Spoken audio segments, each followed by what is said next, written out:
And here we have an introduction from the top to the first out-of-box experience, introducing the game's premise as a professionally rooted automotive motorsport racer.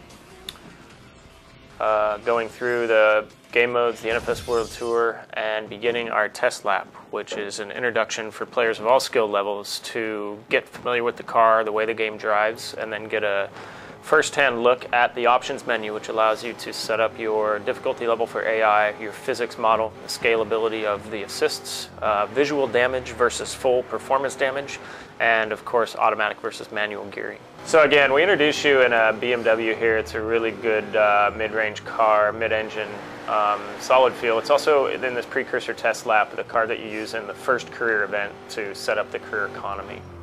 So the system right now is determining how long you're staying on the track, how close you are to the race line, and really just in a quick test lap around Brands Hatch layout here, it is going to give you a recommendation about your skill settings. And again, that's also just a mechanic for allowing the player to see what the option settings are, setting the physics scalability, the level of difficulty, the visual damage versus full performance damage, and the manual versus automatic gears. And here you see an example of the game's difficulty, physics, damage levels, fully scalable for the user preference. Again, the system's made a determination during that test lap in under a minute as to what settings to go on. Allowing the player to get a first look at this is just a control for getting them into the options menu without them having to explicitly go through the options menu. And again, giving new players a kind of a quick glimpse at what the game's calculated their skill level and their physics model to be, kind of for the best gameplay experience. So the career spans 4 tiers, multiple race organizations. Within each race organization are multiple game events. Game events change, their difficulty ratchets up, their variations evolve as the game experience evolves.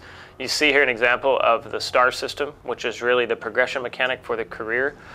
In each event, there is a total number of stars that are possible.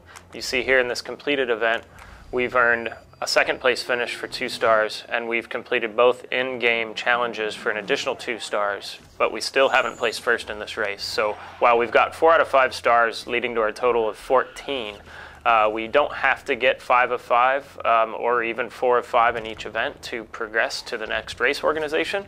As we can see here, defined by the UI, we need a total of 10 stars for the next race organization, and for the third, the new time attack mode, a total of 20 stars. So there's quite a lot to go back and play here, even though you don't need to unlock or complete all 5 stars in every event to unlock the next org. You can always go back and replay in order to capture all of those accomplishments. So a total of 30 stars are required to unlock Tier 2, where you'll be introduced to Car Battle for the first time. And in Car Battle, we see a matchup of infamous pairings.